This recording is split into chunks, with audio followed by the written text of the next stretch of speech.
Hello বন্ধুরা, তোমরা কেমন আছো? আশা করি ভালোই আছো। আর তোমরা তো জানো আমার প্রচণ্ড শরীর খারাপ, কিন্তু এই শরীর খারাপ প্রায় এক সপ্তাহ ধরে হয়েছে। 7 দিন হতে চললো, বাজার ঘাট কিচ্ছু করা হয়নি, সব বন্ধ আমার।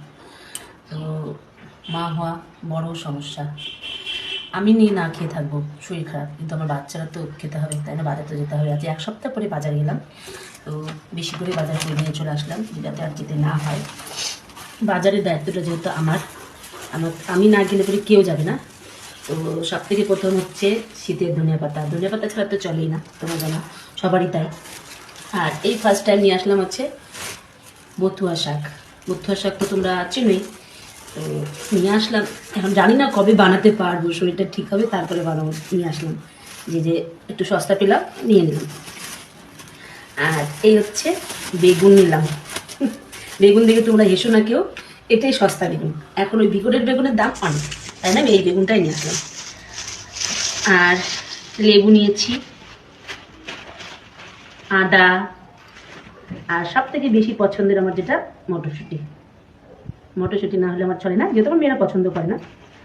আর লঙ্কা নিয়ে আসলাম, একবার বেশি করে সব নিয়ে নিয়েছি, যাতে এক সপ্তাহ আমাকে আর দিকে না যেতে হয় বাজারের দিকে। হচ্ছে মূলার শাক, যেটা আমার খুব পছন্দের, মেয়েরাও পছন্দ করে। আর ফুলকপি কেউ পছন্দ করে না, তাও নিয়ে নিয়েছি। লাগবে, খেতে তো হবেই, পছন্দ না হলেও খেতে হবে। বাঁধাকপি নিলাম। এই নিলাম হচ্ছে বিট। এখন শীতের স্যালাড ছাড়া তো চলবে না। গাজর, আর হচ্ছে নিলাম হচ্ছে বিনস। এগুলো হচ্ছে আমাদের আজকের বাজার সব। এই শশা আর রসুন এখানে প্যাক করে দিচ্ছে।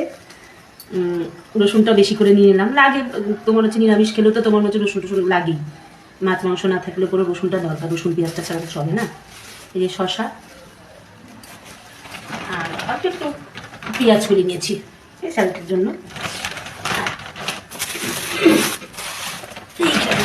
আমরা হচ্ছে নতুন আলু কেউ পছন্দ করি না, তাই না? আমাদের পুরানো এই আলু আর পেঁয়াজ, আলু আর পেঁয়াজ।